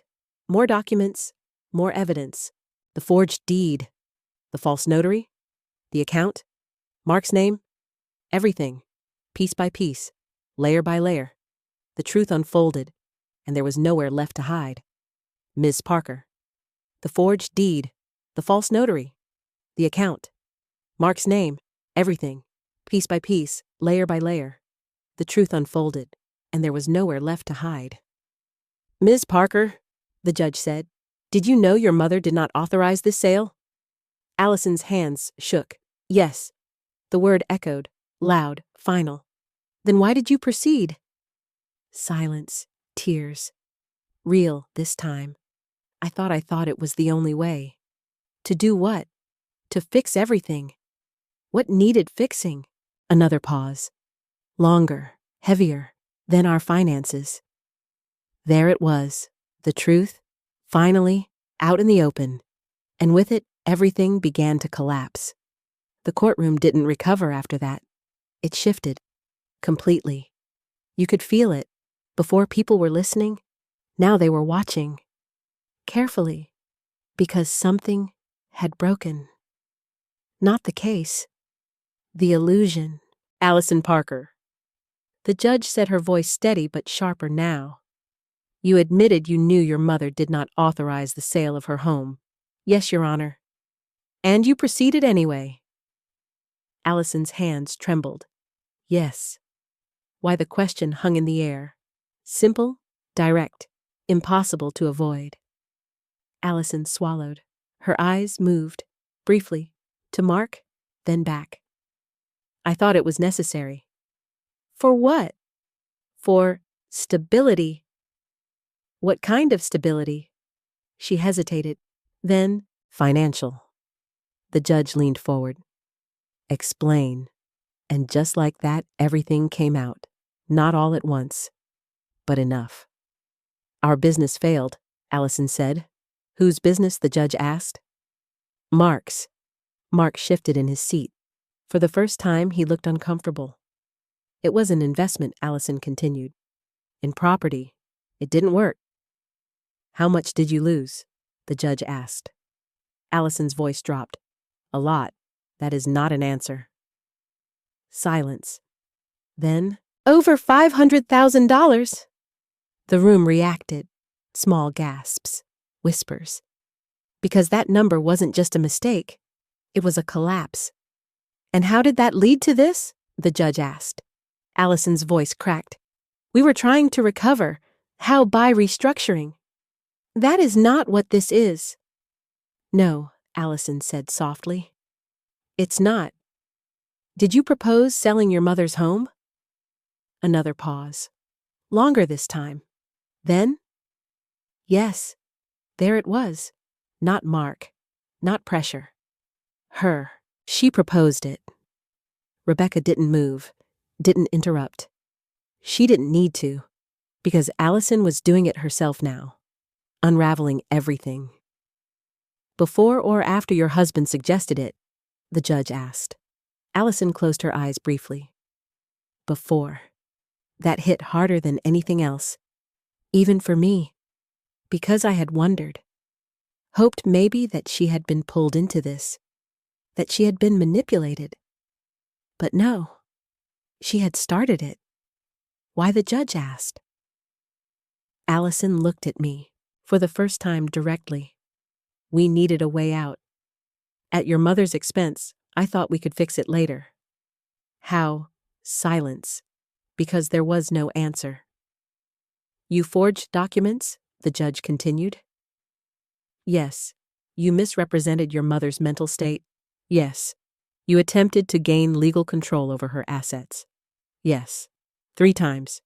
3 quiet, devastating admissions. And you expect this court to grant you guardianship? No, Allison whispered.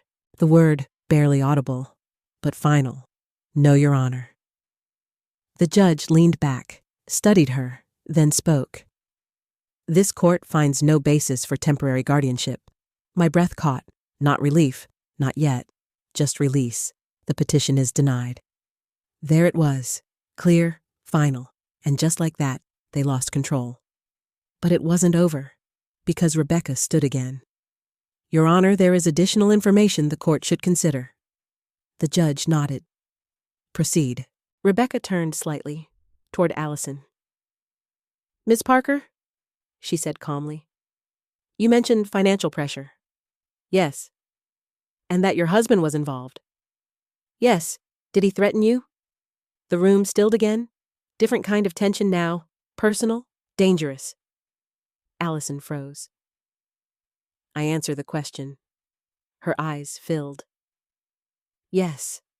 What kind of threat? Silence. Then he said he would leave. That's not illegal. No? What else? Another pause, longer, heavier. Then, he said he would tell Chloe. My heart tightened. Chloe, my granddaughter. Tell her what Rebecca asked. Allison's voice broke, that I took money from her college fund. The room reacted again, this time quieter, more personal. Because this wasn't just fraud anymore. This was history. Family. Betrayal layered on betrayal. When did this happen? Rebecca asked. Years ago. How much? Not all of it. That's not what I asked. Allison wiped her eyes. 20,000. And you repaid it? Yes. When? Over time. Did your father know? Yes. And your mother? She looked at me again. No. The word hit harder than I expected. Not because of the money, because of the silence, the years of it. So your husband used that against you, Rebecca asked. Yes. To pressure you into this plan? Yes. And that's why you participated. Allison nodded, but Rebecca didn't stop. Is that the only reason? Silence. Long. Uncomfortable. Because this was the moment. The real one. The one where excuses end and truth stands alone. Allison shook her head. No. Rebecca waited. So did the entire room.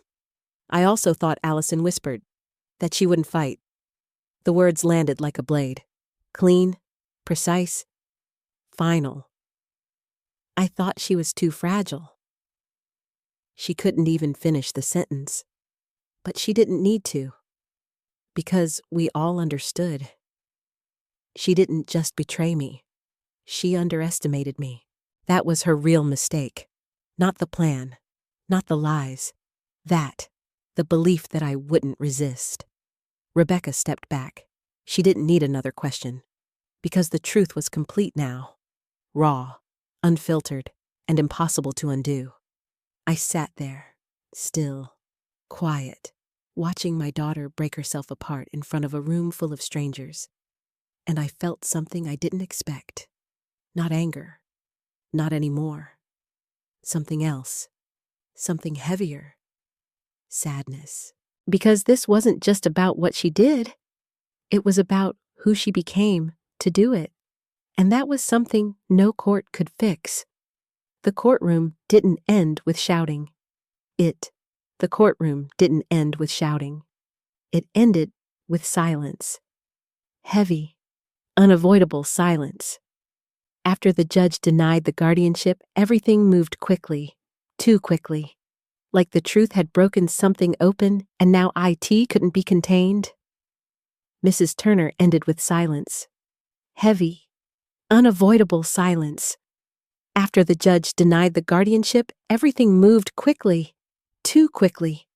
Like the truth had broken something open and now it couldn't be contained. Mrs. Turner, the judge said, turning to me, this court recognizes your full legal capacity. I nodded. I didn't trust my voice.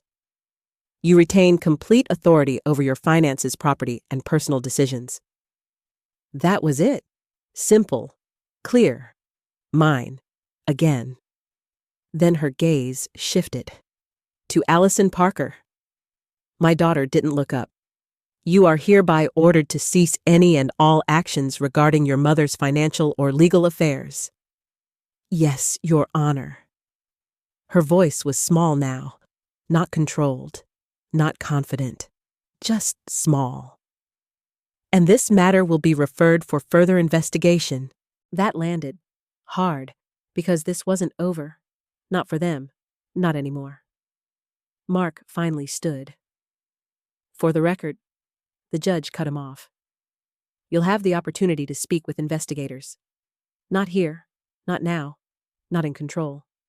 He sat back down slowly.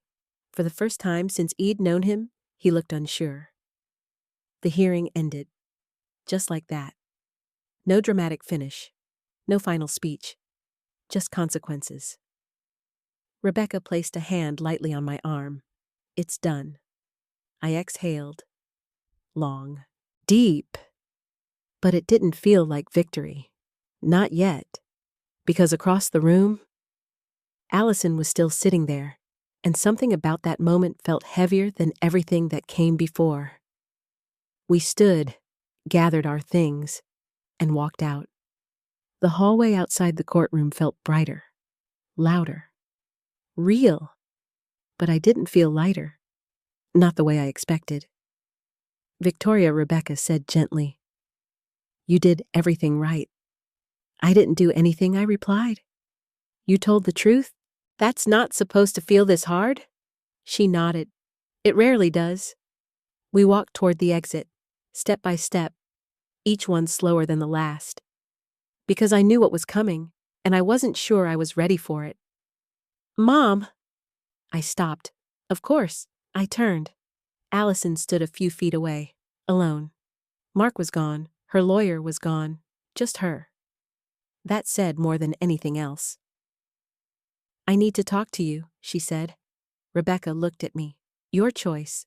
Always your choice now." I nodded. "It's okay." She stepped back, giving us space, not leaving, but not interfering. I walked toward my daughter. Slowly, carefully, like approaching something fragile or dangerous. Maybe both. "What is it?" I asked. Allison's eyes were red. Not staged, not controlled. Real. "I'm sorry."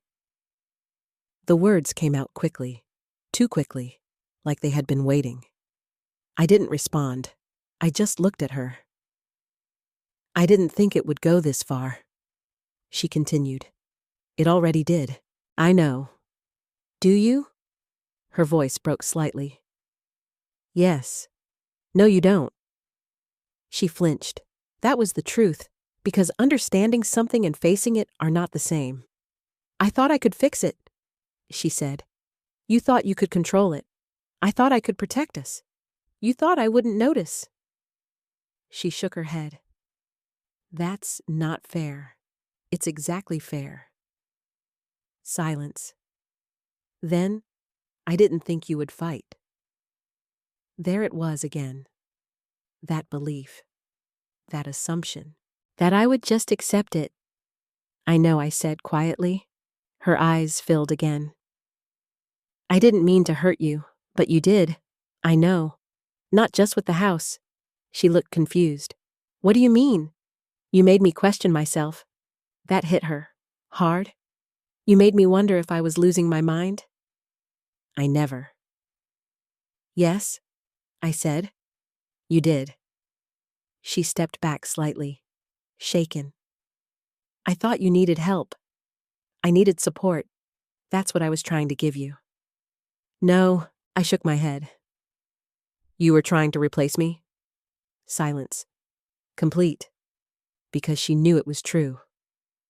"I don't know how to fix this," she whispered. "You don't?" Her head snapped up.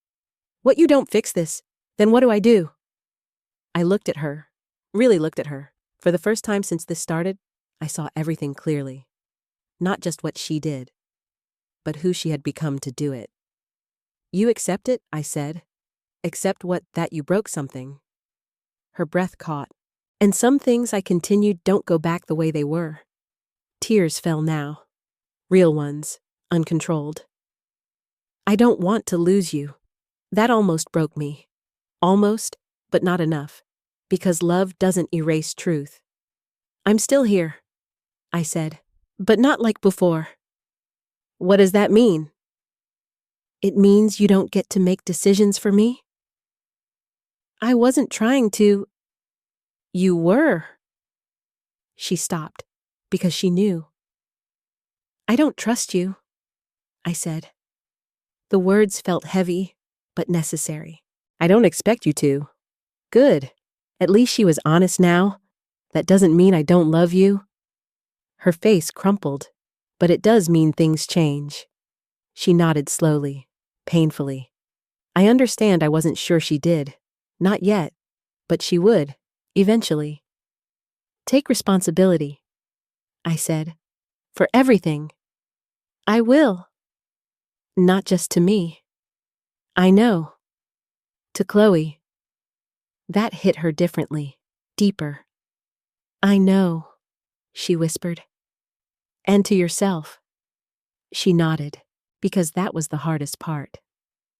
Facing yourself, without excuses, without blame, just truth. I'm going to fix this, she said.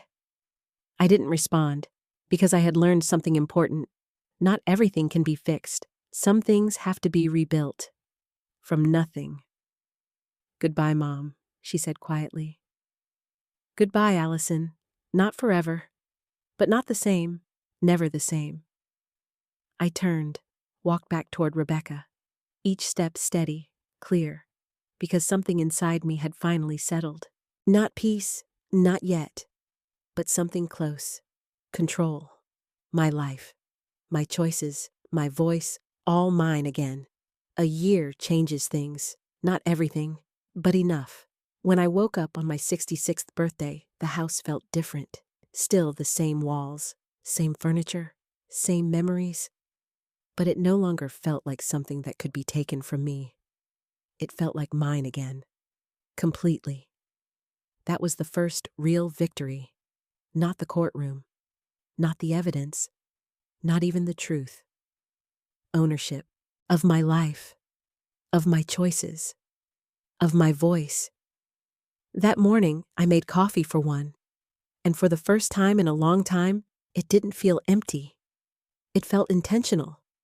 I had learned something over the past year. Being alone and being abandoned are not the same thing. I wasn't abandoned. I had reclaimed myself. And that made all the difference. The legal aftermath had been messy. Mark had taken a plea deal. Multiple charges. Fraud. Forgery. Financial exploitation. He wasn't just targeting me. That had been one of the hardest truths to accept. I wasn't special. I was convenient. He had done this before. Just not to someone who fought back. Allison's case had been different. Less severe legally, more complicated emotionally. She avoided prison, probation, mandatory counseling, financial restrictions, and a court order preventing her from managing my affairs. That part mattered, because forgiveness doesn't mean forgetting. And it definitely doesn't mean handing someone back the power they abused. We didn't speak for months after the hearing, not because I didn't care, but because I needed space. Real space. Not silence filled with guilt, not distance filled with expectation. Just space. To think. To feel. To rebuild something inside myself that had been shaken. Chloe visited often, more than before, but differently. She didn't take over. She didn't manage. She didn't help in the way Allison had. She asked. She listened. She respected, and that meant more than anything. One afternoon, she sat across from me at the kitchen table.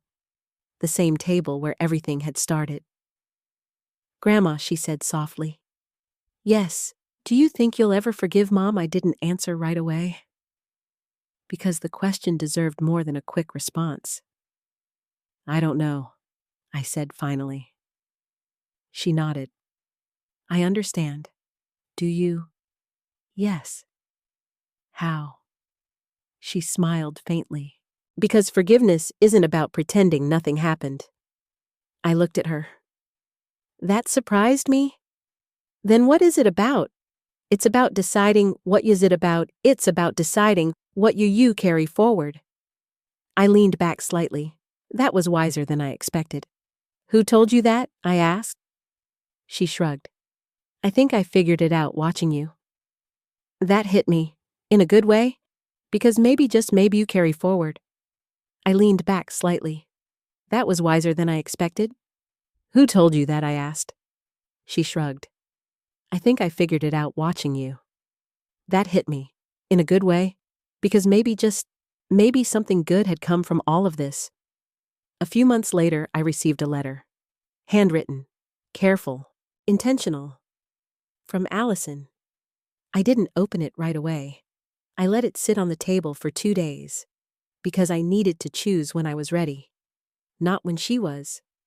When I finally opened it, I noticed something immediately. No excuses, no blame, no but, just truth. She wrote about everything. The debt, the fear, the pressure. The moment she decided to use my house. The moment she convinced herself it was okay. The moment she realized it wasn't. She didn't ask for forgiveness. She didn't ask for anything. She just told the truth. And for the first time, I believed her. Not because of the words, but because of what was missing. Justification. That's how you know someone has changed. Not when they explain what they did, but when they stop trying to make it okay. A few weeks after that, she asked to see me, through her counselor, respecting boundaries. That mattered. So I said yes, but on my terms. Public place, short time, no expectations. When I saw her, she looked different. Not physically, but smaller, quieter, real. We sat across from each other, like strangers. Hi, Mom, she said. Hi, Allison. Silence. Then I don't expect anything from you, she said. I know. I just wanted to see you. You are. She nodded. I'm working on myself. I hope so. I am. I'm glad. Another pause. Then she said something that stayed with me. I don't want to control anything anymore. That was new. That was real. Good, I said. Because you won't. She nodded. I understand. We talked for 30 minutes. Nothing dramatic. Nothing emotional. Just real. And when we left, we didn't hug. But we didn't walk away as strangers either. Something in between. Something fragile. Something new. That was enough. That night back at home, I stood in the living room. The same place where she had raised that glass 1 year ago. Fresh start, she had said. I smiled slightly, because she wasn't wrong. Just not in the way she meant. The phone rang. For a second, my heart skipped. That reflex hadn't disappeared. Not completely. I looked at the screen. Unknown number. I hesitated, then answered. Hello? Because she wasn't wrong. Just not in the way she meant. The phone rang. For a second, my heart skipped. That reflex hadn't disappeared. Not completely. I looked at the screen. Unknown number.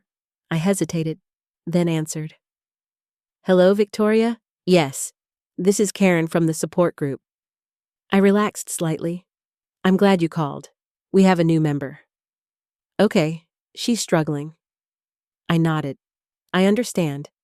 We thought maybe you could talk to her? I looked around my home, at everything I had fought for, everything I had reclaimed. Yes, I said, I can do that, because that was the real ending, not the courtroom, not the confrontation, not even the truth. It was this. The moment I realized I wasn't just someone who survived something, I was someone who could help others through it, and that was a fresh start. One I chose for myself. After everything that happened, I spent a long time asking myself one question. How did I not see it sooner? And the truth is, it's not because I was weak. It's because I trusted the people I loved. And there is nothing wrong with that. But here's what I learned. And I want you to hear this clearly, especially if you're in a season of life where people start calling you fragile, forgetful, or in need of help. Getting older does not mean giving up your voice. Grief does not mean losing your mind. And love does not mean surrendering control over your life. What happened to me wasn't just about money or a house. It was about power. It was about someone slowly convincing me that I couldn't trust myself anymore. That is one of the most dangerous things anyone can do to you. So, if you take anything from my story, let it be this: ask questions, protect your documents, keep control of your finances, and never sign anything you don't fully understand, no matter who is asking, even if it's family. Because sometimes the people closest to us don't intend to hurt us at first, but desperation and fear can turn into something else. Something that crosses a line. And when that line is crossed, you are allowed to stand up. You are allowed to say no. You are allowed to protect yourself. That is not selfish. That is survival. And here's something else I learned the hard way. You can love someone and still hold them accountable. You can forgive someone and still never give them the same access again. Forgiveness is not permission. It's peace. And peace doesn't mean forgetting. It means choosing not to let what happened define the rest of your life. Now I want to ask you something. If you were in my position, would you forgive Allison? Or would you walk away completely? And have you ever had someone, even someone you love, try to make decisions for you without your consent? I would really like to hear your story. Please share it in the comments. Your voice matters. And if this story touched you in any way, don't forget to like and subscribe so we can continue having these conversations together. Because no one should feel alone in moments like this.